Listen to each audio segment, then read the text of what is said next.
Hello friends, hello dear friends, welcome back to study with me classes. I hope आप सभी अच्छे होंगे। तो चलिए बिना देर किए हम क्लासेस को स्टार्ट करते हैं। जैसा कि आप देख सकते हैं, UP DElEd first semester 2023 batch का शिक्षण अधिगम, मतलब ये जो है हमारा दूसरा पेपर है। ठीक है, इससे पहले अगर आप बाल विकास का नहीं देखे हैं तो बाल विकास की भी प्लेलिस्ट तैयार हो गई। आप मेरे चैनल को लाइक सब्सक्राइब करिए और हमारे प्लेलिस्ट में बाल विकास का चैनल दिया हुआ है, प्लेलिस्ट बना दिया गया है। बैच 2023 है, सेकंड पेपर का पहला क्लास है। ठीक है, तो चलिए क्लास को स्टार्ट करते हैं। अब आप देख सकते हैं कि हमारे दूसरे पेपर का नाम है, तो हमारे सेकंड पेपर का नाम है शिक्षण अधिगम के सिद्धांत। ठीक है, यहाँ पे हम पढ़ेंगे शिक्षण का अर्थ तथा उद्देश्य। फिर दूसरा है संप्रेषण। अब संप्रेषण में हमें कौन कौन से टॉपिक्स पढ़ने हैं यहाँ पे देखिए वो भी दिया हुआ है। तो सबसे पहले हमें पढ़ना है संप्रेषण का अर्थ, फिर आवश्यकता एवं महत्व, संप्रेषण के घटक कारक, संप्रेषण के प्रकार, प्रभावी संप्रेषण के तरीके। ठीक है, फिर है शिक्षण के सिद्धांत। अब इसमें देखिए शिक्षण मतलब बच्चों को किस किस तरीके से किन किन विधियों के द्वारा सिखाया जाता है उसके बारे में बताया गया है। तो यहाँ पे करके सीखने का सिद्धांत, प्रेरणा का सिद्धांत, रुचि का सिद्धांत, निश्चय उद्देश्य का सिद्धांत, नियोजन का सिद्धांत, चयन का सिद्धांत, वैयक्तिक भिन्नता का सिद्धांत, लोकतांत्रिक व्यवहार का सिद्धांत। ठीक है, पहली बात तो शिक्षण अधिगम के इस चैप्टर में, सेकंड चैप्टर में मतलब डीएलएड फर्स्ट सेमेस्टर के सेकंड पेपर के शिक्षण अधिगम के सिद्धांत में सिर्फ़ और सिर्फ यही बताया गया है कि शिक्षण कैसे किया जाता है। ठीक है, इसमें सिर्फ़ और सिर्फ यही बताया गया है कि शिक्षण किन किन तरीक़ों से, किस तरीके से बच्चे को समझाया, पढ़ाया, लिखाया जाता है, बस यही बताया गया है। ठीक है, और इन सब चीज़ों को आप जो है अपने उसमें लिख लीजिएगा, क्या बोलते हैं, अपनी कॉपी में नोट कर लीजिएगा। ये सिलेबस जो हम आपको बता रहे हैं, सिलेबस को अपनी कॉपी में नोट कर लीजिएगा। इससे क्या होगा, ये आपके लिए एग्ज़ाम टाइम में बहुत ही ज़्यादा हेल्पफुल होगा, क्योंकि एग्ज़ाम 8 सब्जेक्ट एक ही साथ होता है। एक दिन में 2 सब्जेक्ट, फिर एक दिन में 3, एक दिन में 3, तो ऐसे किसी दूसरी चीज़ों से पढ़ना बहुत टफ हो जाता है। और अगर आप पहले से पढ़े रहेंगे तो आपको इसे रिवाइज़ करना बहुत ही आसान हो जाएगा। इसलिए और इम्पॉर्टेंट सब्जेक्ट कौन कौन से हैं, मतलब चैप्टर कौन कौन से हैं, ये भी आपको पता चल जाएगा। इसलिए आप इसको अपनी कॉपी में लिख लीजिएगा। ठीक है, अब यहाँ पे देखिए कुछ सिद्धांत और दिए हुए हैं।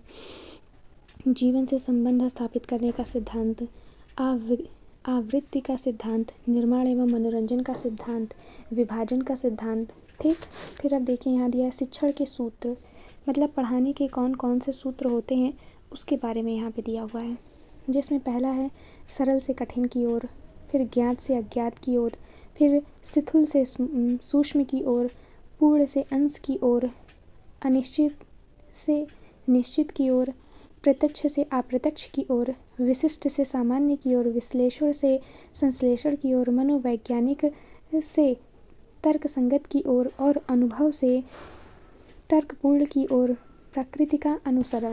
ठीक है, अब यहाँ पे देखिए दिया हुआ है शिक्षण प्रविधियाँ, मतलब पढ़ाने की कौन कौन सी प्रविधियाँ हैं जिससे बच्चों को समझाना सिखाना आसान हो जाता है। प्रश्नोत्तर प्रवृत्ति, वितरण प्रवृत्ति, वर्णन प्रवृत्ति, व्याख्यान विधि, स्पष्टीकरण विधि, कहानी विधि, कहानी कथन प्रवृत्ति, निरीक्षण एवं अवलोकन प्रवृत्ति कहें या फिर वृद्धि कहें, बात एक ही है, विधि, उदाहरण विधि, खेल गतिविधि विधि, समूह चर्चा प्रवृत्ति, फिर प्रयोगात्मक कार्य प्रवृत्ति, वाद विवाद विधि, कार्यशाला प्रवृत्ति और भ्रमण प्रवृत्ति। ठीक, अब यहाँ पे देखिए दिया हुआ है शिक्षण की नवीन विधाएं या उपागम।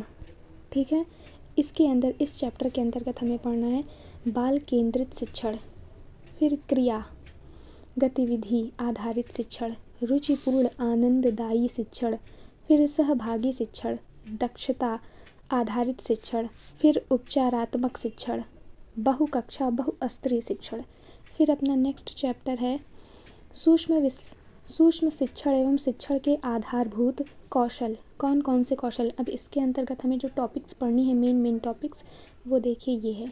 सूक्ष्म शिक्षण का अर्थ, आवश्यकता एवं महत्व एवं प्रकार बताइए।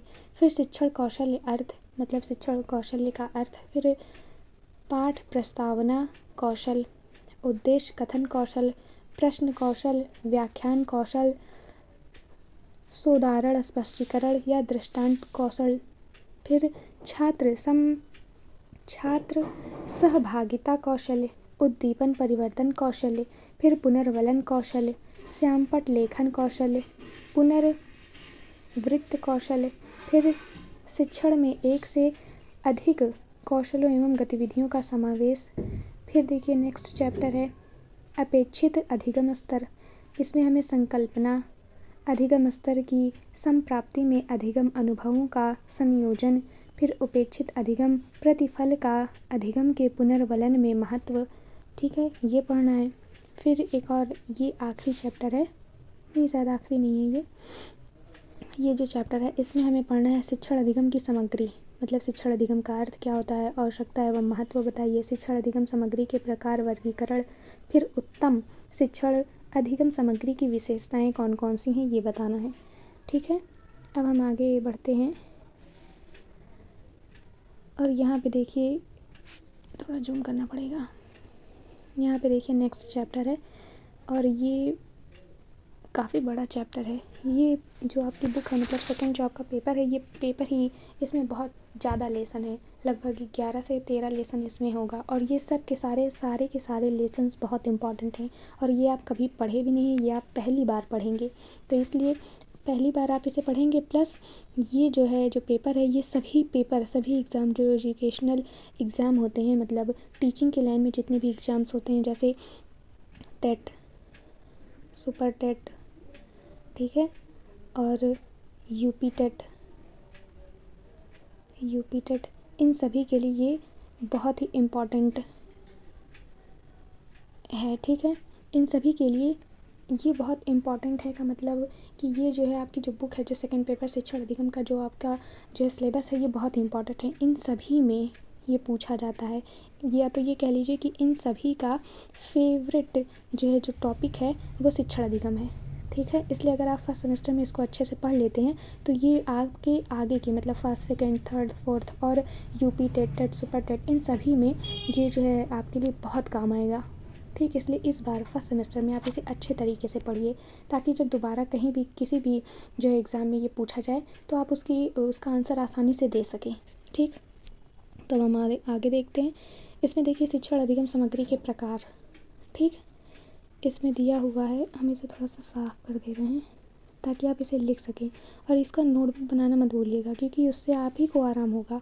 एग्ज़ाम टाइम में आपको बहुत हेल्प मिलेगी इससे, क्योंकि बहुत सारे बच्चे हैं जो ऐसा नहीं करते हैं फिर उनको एग्ज़ाम में बहुत ज़्यादा प्रॉब्लम होता है क्योंकि 3 दिन के अंदर एग्ज़ाम ख़त्म हो जाता है। आप भी जानते हैं होंगे, अगर नहीं जानते हैं तो आप ये जान लीजिए कि 3 दिन के अंदर एग्ज़ाम 8 के 8 सब्जेक्ट का एग्ज़ाम 3 दिन के अंदर होता है। ठीक है,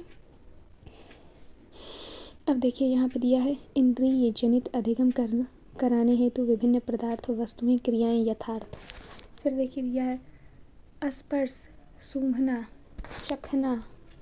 ठीक है, ये देखिए स्पर्श, सूंघना, चखना। ठीक है, दृश्य सामग्री प्रशिक्षु एवं बच्चों द्वारा निर्मित। फिर सामग्री बाजार से क्रय सामग्री, विभाग द्वारा प्रदत्त सामग्री, ऑपरेशन ब्लैक बोर्ड किट, गणित किट, विज्ञान किट, पाठ्य पुस्तक, प्रशिक्षण साहित्य, अनुपूरक अध्ययन सामग्री, शिक्षण संदर्शिका आदि। प्रकृति से प्राप्त वस्तुएं, जड़ें, बीज, सीके, पत्तियां, टहनियाँ, बालू, कंकड़, पत्थर इत्यादि। ठीक है, अब ये देखिए नेक्स्ट चैप्टर है आपका उत्तम शिक्षण अधिगम सामग्री की विशेषताएं। इसमें बिना लागत के प्राप्त अल्प लागत। ठीक, फिर बहुउद्देशीय सामग्री यथा एक से अधिक कक्षाओं में प्रयोग, एक से अधिक विषयों में प्रयोग, एक से अधिक पाठ्य प्रकारों में प्रयोग, विषयवार पाठ्यपुस्तक के अनुरूप। ठीक, शैक्षिक उपयोगिता बच्चों की रुचि, आयु, मानसिक स्तर के अनुरूप, कक्षा व्यवस्था के अनुरूप सामग्री का आकार प्रकार शिक्षण में आसानी से प्रयोग करने योग्य।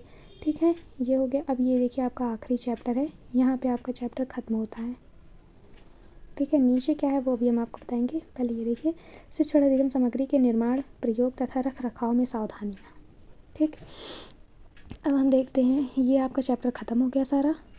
ये कुछ मॉडल्स दिए हुए हैं, मतलब कि ये दिया हुआ है कि आप जो है प्रैक्टिकल के लिए टॉपिक तैयार करें। ठीक है, वैसे प्रैक्टिकल आप लोगों का होता है, प्रैक्टिकल में पूछा भी जाता है, और अगर इन केस आपको ना मिला कि जो है इस टॉपिक पे बनाओ चार्ट, या उस टॉपिक पे स्कूल से कोई रिकमेंडेशन नहीं मिली, बस आपसे कह दिया गया कि आप प्रैक्टिकल के लिए जो है फाइल्स तैयार करें या चार्ट वगैरह तैयार करें, तो आप इन टॉपिक्स का यूज़ कर सकते हैं। ये जितने भी टॉपिक्स दिए हैं वो इसीलिए दिए हुए हैं कि ये प्रोजेक्ट फाइल का निर्धारण कर सके, उसके लिए दिए गए हैं। इसमें कौन कौन से टॉपिक है एक बार सरसरी नज़र से देख लेते हैं। इसमें दिया गया है कक्षा के बच्चों को छोटे छोटे समूहों में विभक्त कर गांव मोहल्ले के स्कूल जाने वाले तथा न जाने वाले 5 वर्ष से ऊपर के बच्चों की सूचना का एकत्रीकरण एवं अनुपात ज्ञात कर सूची का निर्धारण करें। प्रशिक्षु प्रत्येक माह में समस्त छात्रों को अलग अलग समूहों में विभक्त कर किसी एक विषय पर वाद विवाद प्रतियोगिता कराए। ठीक, तीसरा है प्रशिक्षु एवं बच्चों द्वारा निर्मित सामग्री के आधार पर एक विज्ञान किट तैयार करना। ठीक, फिर शिक्षण अधिगम, नेक्स्ट है शिक्षण अधिगम सामग्री तथा यथा श्रव्य दृश्य एवं दृश्य श्रव्य तीनों प्रकार की सामग्री को पर आधारित चार्ट मॉडल का निर्धारण करना। फिर विभिन्न शिक्षण प्रविधियों पर एक एक मॉडल पर प्रस्तुतिकरण तैयार करना। ठीक है, यहाँ पे जो है आपका ये सब कुछ ख़त्म होता है। लेसन आपका इसमें शायद से जो है 11 लेसन या 12 लेसन है। अगर आप कहिए तो यहीं पर गिन लेते हैं। जैसे ये हो गया 1, ठीक है, ये हो गया 1 2 3। ठीक, चलिए अब चलते हैं नेक्स्ट पेज पर।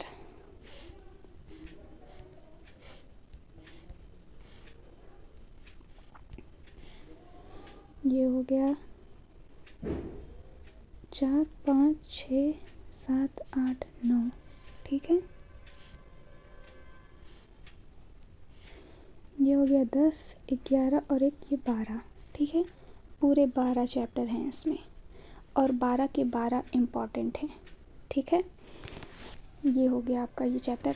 और इस सेकंड पेपर में जितने भी चैप्टर हैं वो बहुत इंपॉर्टेंट हैं, तो आप इसको अच्छे तरीके से पढ़िए और अच्छे से समझिए। आज से हमारी क्लासेस स्टार्ट हो गई है, और आप अपने दोस्तों को भी शेयर कर दीजिए, लाइक करिए, कमेंट करिए। अगर आपको इसमें कुछ भी हो जो ना समझ में आया हो तो आप कमेंट में हमसे पूछ सकते हैं। और इन सारे जो है सिलेबस के जो चैप्टर्स दिए हैं इन्हें आप अपने कॉपी के पहले पेज पर लिख लीजिए, ये आपके लिए बहुत हेल्पफुल हैं। ठीक है, ये मेरा अपना पर्सनल एक्सपीरियंस है, क्योंकि हम मतलब हम जब ये पढ़ाई कर रहे थे डीएलएड की, तब ना ये क्लासेस चलते थे ना ही कुछ होता था, तो बहुत ही ज़्यादा प्रॉब्लम हुआ। तो हम अपने एक्सपीरियंस को आपसे शेयर कर रहे हैं।